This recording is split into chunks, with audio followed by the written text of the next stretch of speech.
After 9 months of very hard work, Hotpack is very proud to announce that we've completed our extensive sustainability report across the whole company.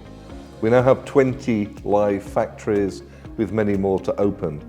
And Hotpack was one of the first companies in the region to undergo Industry 4.0 assessment, and now we have completed our full ESG across the whole company. So we're very proud that the team has produced this report.